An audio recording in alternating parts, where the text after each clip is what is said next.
On the fast track to startup success, a car speeding through a crosswalk jeopardized everything she'd built in a split second. In a constant battle with life altering trauma, PTSD, a traumatic brain injury, and the cutthroat fashion industry, Just Bones Boardwear founder Jennifer Berk Weisman had to do more than reinvent the board short.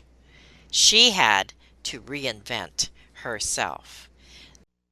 Have you ever felt like giving up, quitting, throwing in the towel? Welcome to Never Ever Give Up Hope featuring Carol Graham. She's an author, health coach, and motivational speaker. Backed into a corner multiple times in her life, Carol shares with you stories on how she overcame some of the toughest obstacles a person can go through in life, but refused to give up hope.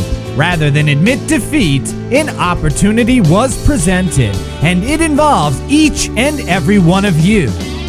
Carol will feature spectacular guests who will share their messages of hope, encouragement, and their inspiration to prove why life's adversities only make you stronger. And now, welcoming the host of the show, here's Carol Graham. Jennifer Berk Weisman is the owner of Just Bones Boardwear, a swim apparel company featuring her patented adjustable waist design. A standout in the swimwear industry, Just Bones Boardwear's technology won Jennifer 2 patents and Taste TV's Best Swimwear of 2016 award for special functionality. Just Bones Boardwear has been featured in Elle, InStyle, Vogue, and Fashion Week Online, as well as many other major press sites. Jennifer's board shorts were worn throughout Ghost Shark, which was an original sci-fi movie which premiered in 2013 during Shark Week. Wow! Welcome! Thank you so much, Carol. I had no idea until I read your bio that this was something that was out there. So I Thanks guess so much.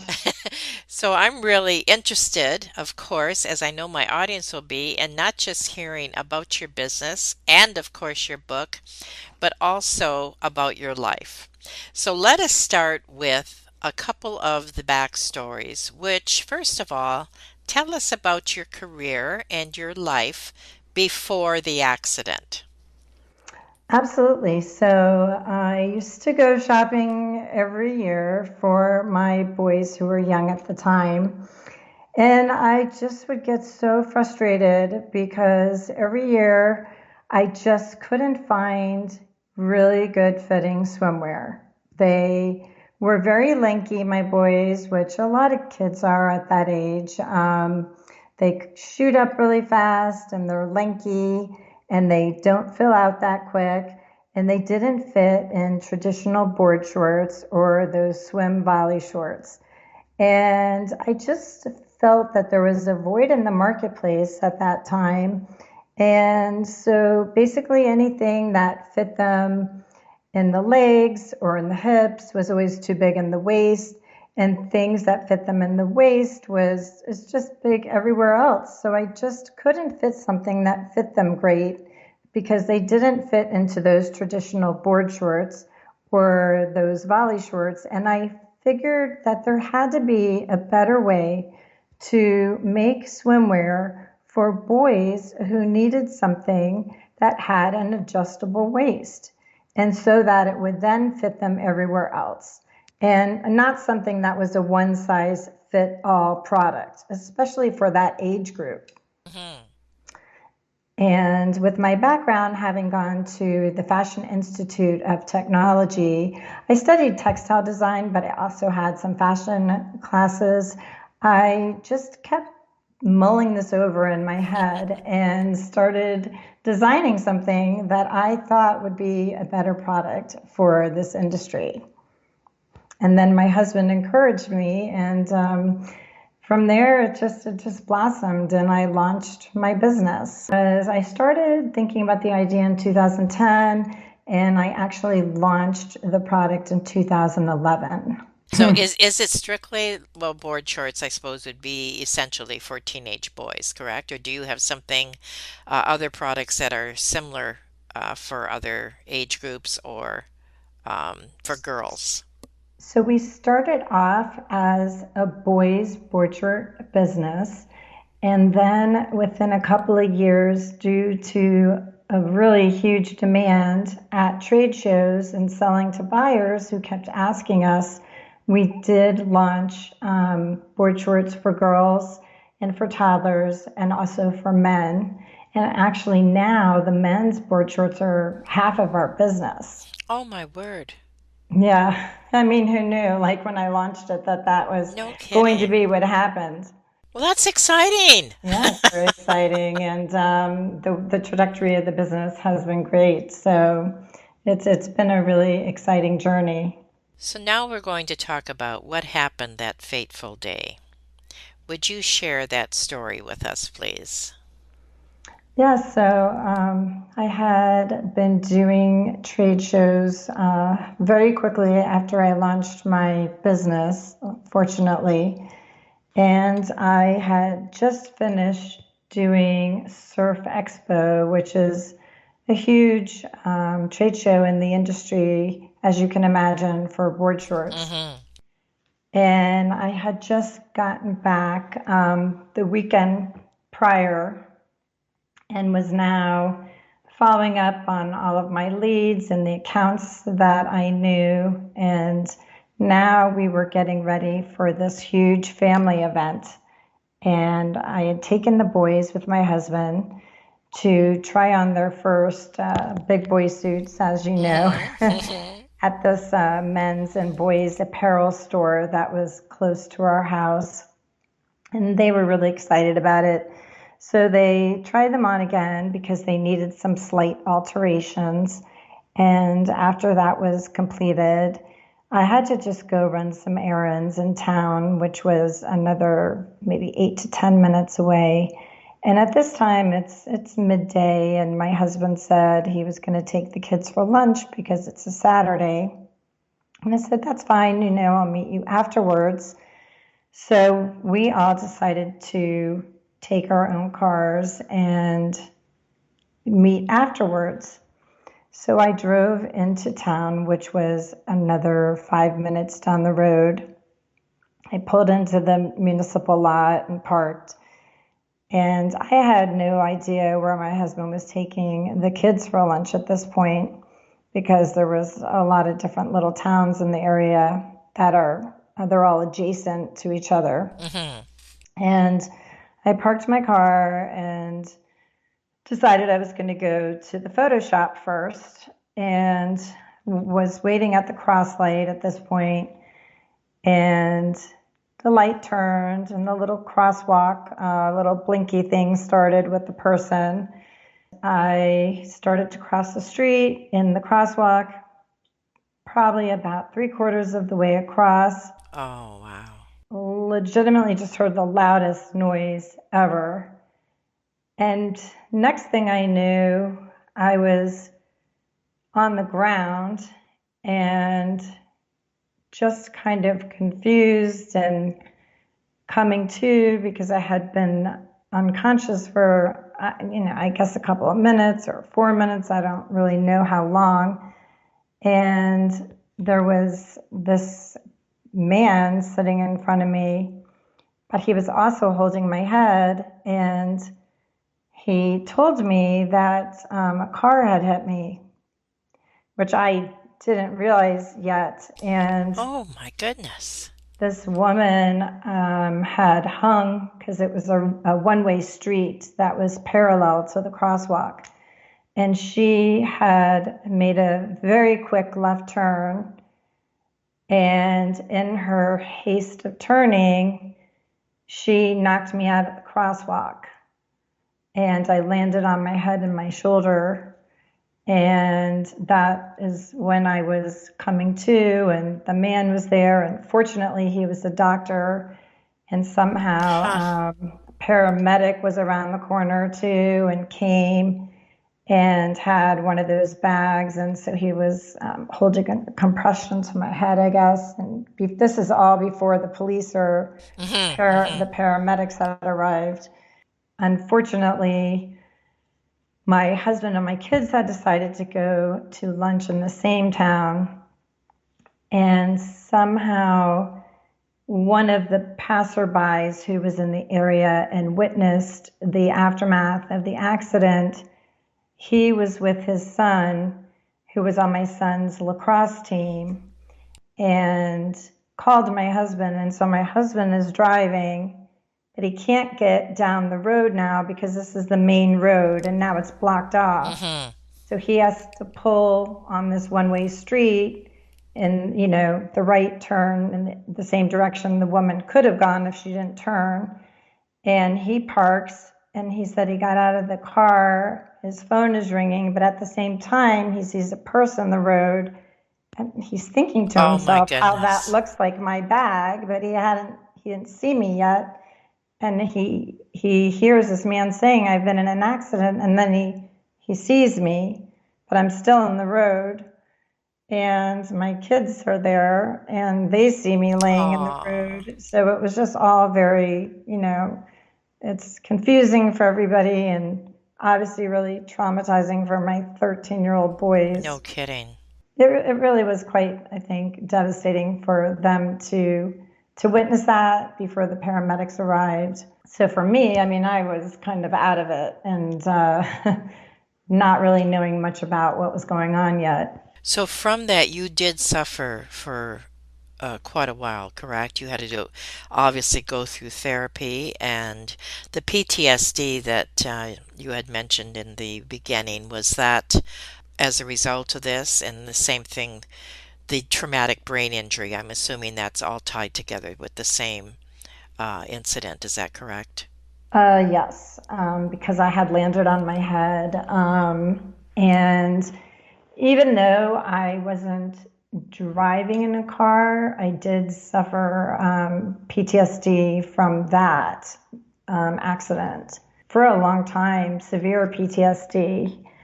And, I couldn't, like, loud noises would startle Oh, me. yes, of course. Yeah, so, and even trying to cross the road at crosswalks, things like that became difficult. But it also, because of where the traumatic brain injury occurred and it's a concussion, so I had a double concussion. So because of where those occurred, I suffered visual issues. I had a processing disorder, which I still have. I can't multitask.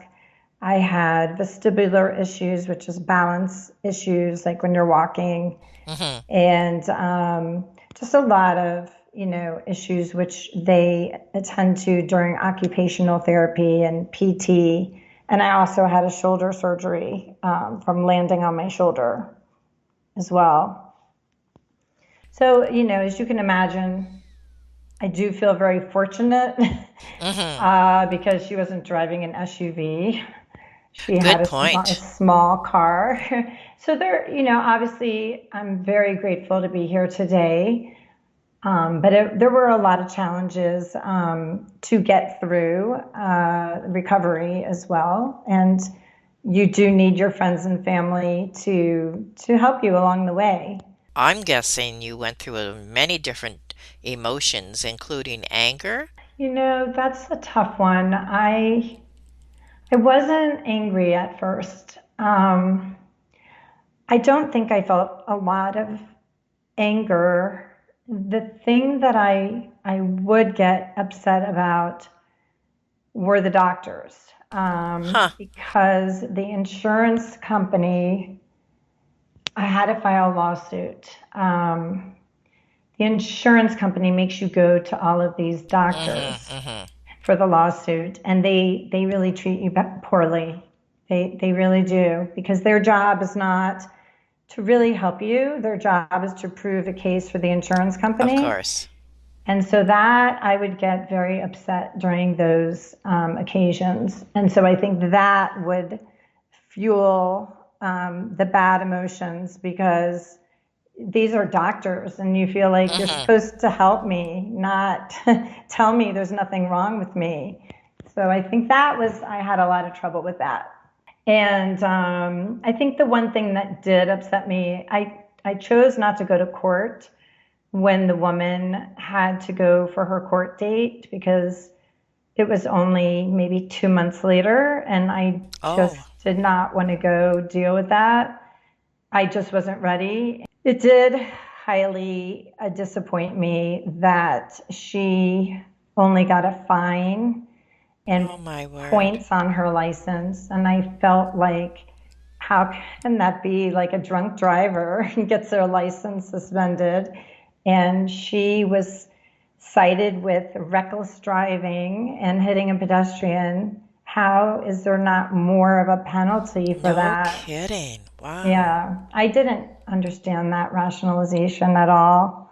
And maybe had I gone to court, it would have been different. And these were things you had to deal with and you had to work through. It also was not the only time that you have had some trauma in your life that you've had to deal with. There was a couple times that you shared that I'd like you to share with the audience. And one was when you were pregnant with your twins, and also what happened when they were in first grade. Could you share those two instances with us, please? Yes. So when I was pregnant with the boys, I actually went into preterm labor when I was 23 weeks along in my pregnancy. I did not know what was wrong. My back was really killing me in the middle of the night. And not having had a pregnancy before, I had zero clue what was happening. But I called the doctor, and he said, yeah, this doesn't sound right. You need to go to the pet unit and be checked out. And I think he knew that I was in back labor.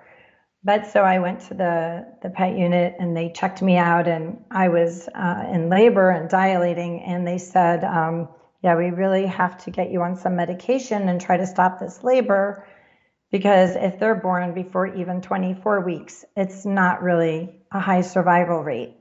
And we have like a level 4 NICU here, which is the highest you can Hmm. have at a Hmm. hospital. And it was extremely traumatic at the time. And of course, you're now almost 7 months along in your pregnancy, and it's extremely upsetting. And my husband and I were both upset and crying, and I would do anything, at that point, Of course. for my kids, and anybody would. And luckily, they were able to stop the labor, but they sent me home on bed rest, and they also sent me home with like a pump that is similar. It's actually just like somebody would be on for diabetes. And it just had a different medication in it. And it was to control the contractions, to keep me from having contractions. And I just had to change the site like a diabetic would.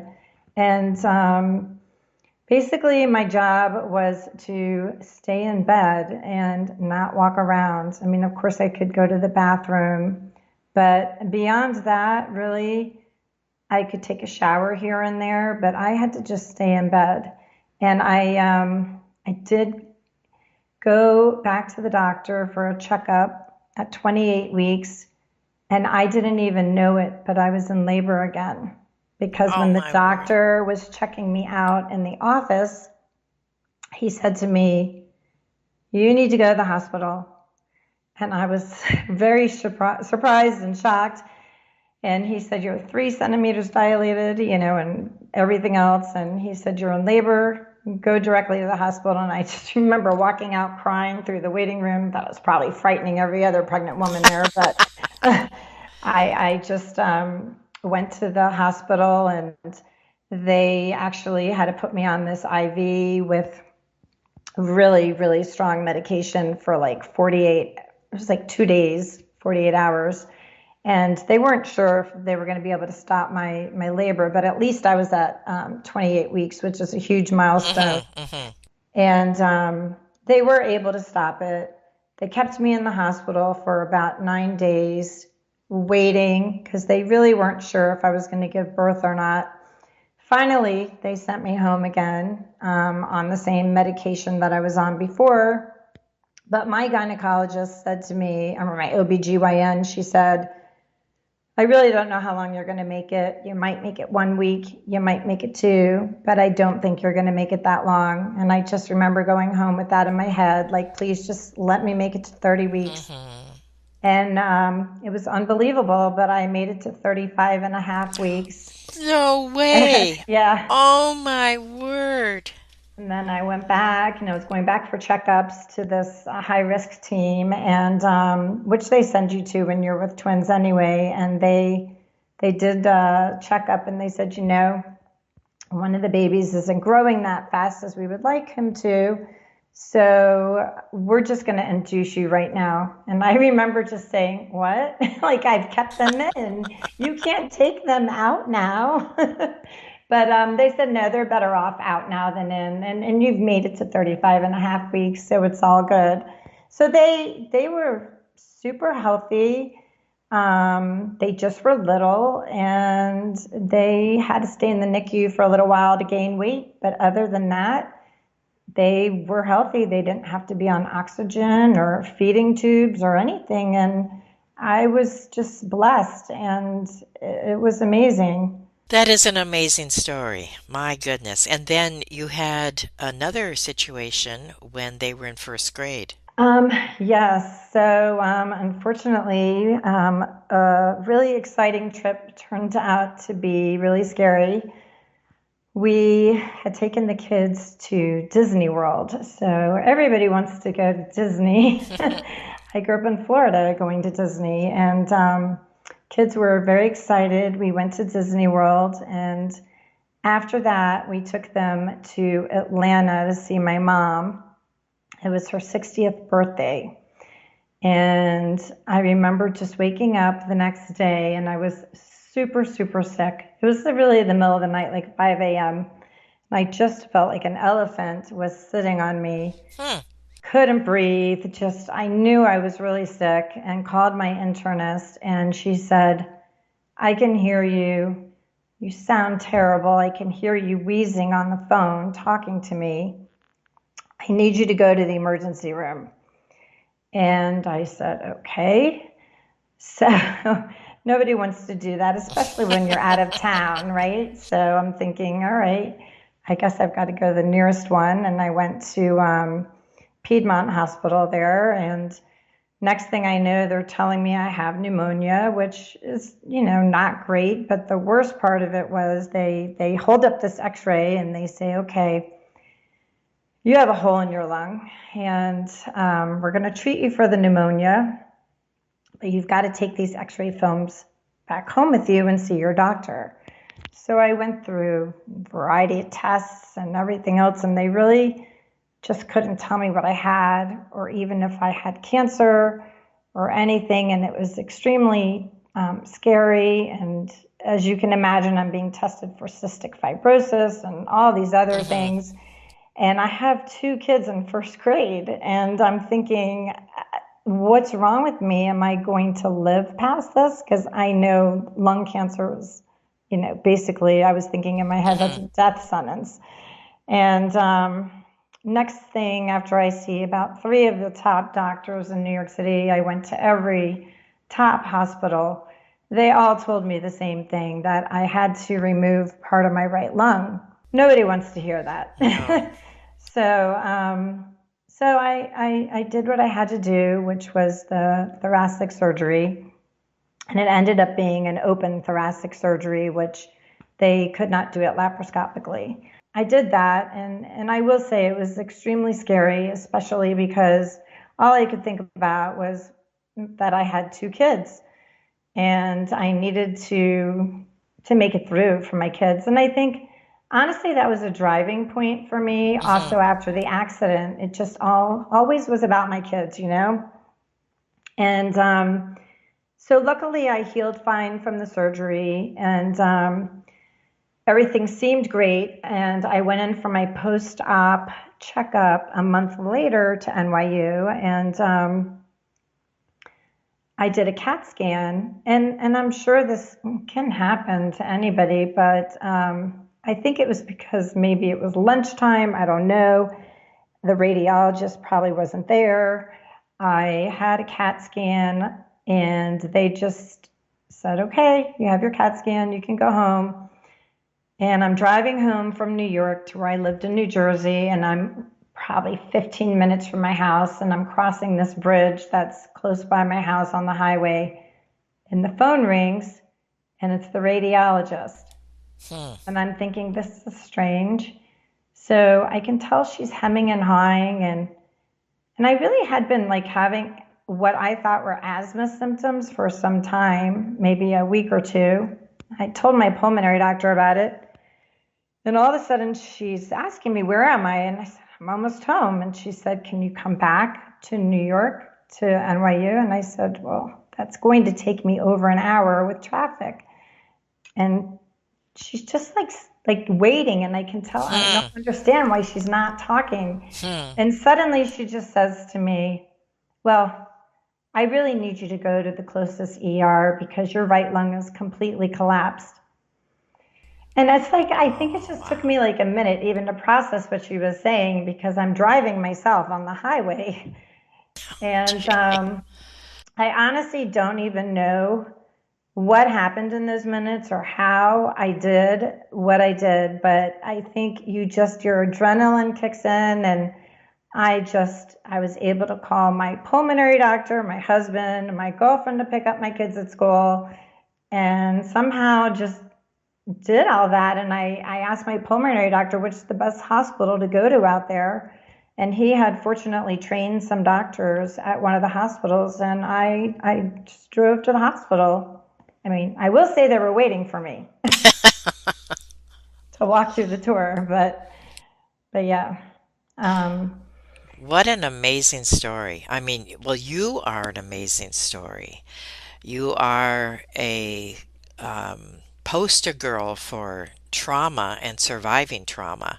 And I really appreciate you sharing everything that you did, because that's what this show is about. There are people listening in the audience who have been through possibly similar things, or equally challenging as you have, and these stories encourage them. These stories give them something that they can not only relate to, but be encouraged, but also to know that there's somebody else out there that went through something horrific, and look what they're doing. And that is the bottom line of your story, which is, look at me now.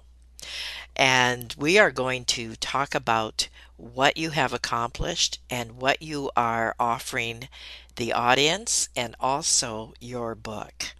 And your book is, well, I'm not going to give away too much. We're going to come back in about 30 seconds, and we're going to have you share to our audience of what you are offering them today. Carol Graham would like to show you the path from misery to miraculous triumph in her fast-paced memoir, Battered Hope. She relates her determination to succeed as someone who experienced one horrendous nightmare after another: gang raped and left for dead, loss of a child, husband falsely imprisoned, and cancer. Nothing could break her tenacity or faith. No matter what you face, heartache, loss, suffering, or injustice, Carol will illustrate how she became a victor the same way you can. The secret is to never, ever give up hope. Order your copy at Amazon or batteredhope.blogspot.com. With me today on Never Ever Give Up Hope is Jennifer Weisman, and she has been sharing her story of trauma and what not only did she go through, but also how she survived. We're going to share more with Jennifer regarding what she is offering today in her memoir and book that is going to be an encouragement to every listener. But also, Jennifer, would you tell us what message, what you have learned, what you would like to share with the audience regarding what you went through? I think that when anybody survives any kind of life-changing traumatic event, it's so important to get help. And also, I think just to be aware that other people around you, they may seem okay, but you don't know what Hmm. somebody has gone through in their life. And so I think we all need to be a little kinder to others, because anything can cause PTSD, whether it's doesn't have to be a car accident, and it's not just veterans. It can be a mass shooting like the ones, unfortunately, that have Hmm. happened over this holiday weekend. People are getting PTSD from this pandemic, and I think it's just so important to help others and to be kind and to make sure that people are getting the support that they need, because sometimes all we can do is to carry on with our lives and do the best that we can. Life is so fragile and Right. can be taken from us in an instant. And what matters is what you decide to do after experiencing a life-changing incident to help others. That's what I try to do. Excellent. And thank you. Thank you for that. Now tell us about your book. The name, who should buy it, and what it's about. So the book is called Sink or Swimwear, and it's about my crazy life surviving PTSD and life after, surviving cutthroat industry, which is the fashion industry, of course. No kidding. So it's not all just about the accident and it's not all dark. It also has some really funny insider stories about fashion and photo shoots and the runway shows. Also talks about running a fashion business and how did I get into it. And so there's stuff about being an entrepreneur. How did I go about getting my patents? What you should do if you want to get a trademark. So, I mean, there's a lot of good stuff in there if you're interested in owning your own business or you just want to read about the fashion industry. I mean, there's a little something in there for everybody. Wow, no kidding. That does cover it all. Give us a couple of the instances, like you said, that might be funny or intriguing to our audience.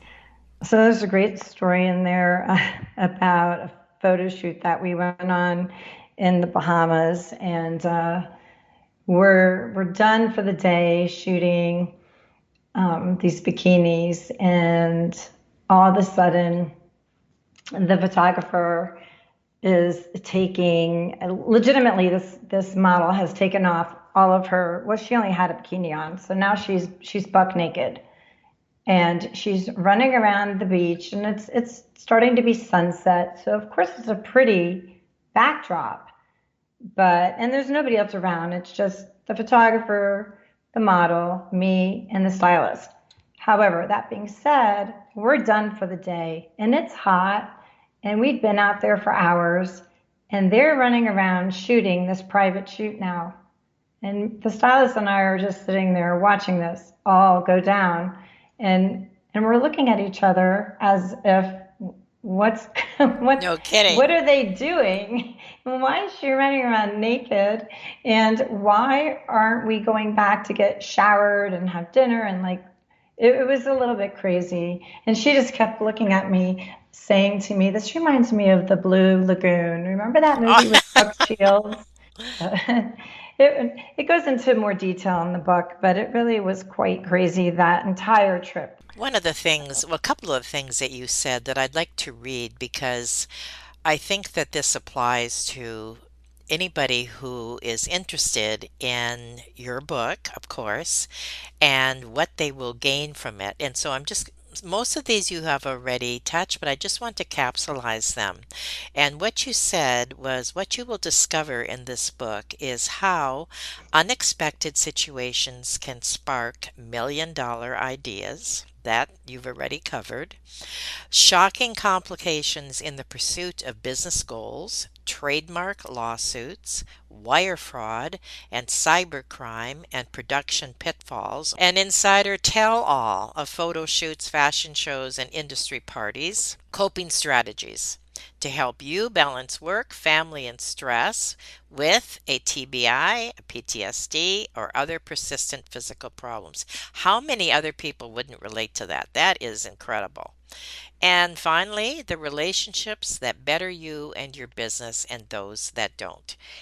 Is there anything you would like to add to that or expound on? I just think as a small business owner, you are going to find that sometimes there's going to be people that you're working with that start to have a negative impact on your business or yourself. And it's difficult, but you have to learn to let go of those relationships if you want to continue to prosper, because sometimes it doesn't matter how you come by to hire those people. And it could be through a friend or otherwise, but you have to cut your losses sometimes, because a lot of times certain employees will start to bring negativity into the workplace, or they will do things that will just drag your business in the wrong direction. And it's hard to let people go. I hate it. I mean, it really is the worst feeling to do that. But there are times, unfortunately, as a business owner, that you have to do that. But then there's other times that you have to recognize you have the best people in your life and in your business, and you have to reward those people. And good point. Yes. They're amazing. And without those people, your business cannot flourish. I mean, I was fortunate to have people like that, or my business wouldn't have been where it was. Where it is, wouldn't have gone on a trajectory the way that it did. And so I was fortunate to have people that helped me with my business to get to where it was so quickly. That was an excellent summary. And is there anything else in summary or as a word of encouragement in addition that you would like to share with our audience before we leave? There's a saying that I don't have it in front of me, but there's a saying that if you can just improve 1% every day, and I don't even think it has to be that much, but if you can just improve a little bit every day, and if you just strive to do that, none of us can be perfect, but if you just try to improve, and that's all you do, all we can try to do is be better versions of ourselves, right? Nobody's perfect with progress, right? Not perfection. That is excellent. I really appreciate that, and that's a perfect summary of what you have done in your life and what you are proposing that we do as well in ours. And so I thank you for that. And thank you so much, Jennifer, for being on Never, Ever Give Up Hope. Oh, thank you for having me, Carol. Thank you for listening to Never, Ever Give Up Hope, featuring Carol Graham. Did you know that most people succeed because they are determined to? Quitting was never an option. Carol loves your comments and will respond to each one.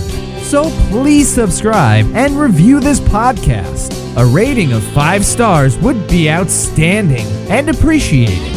Remember, if you are still here, there is always hope.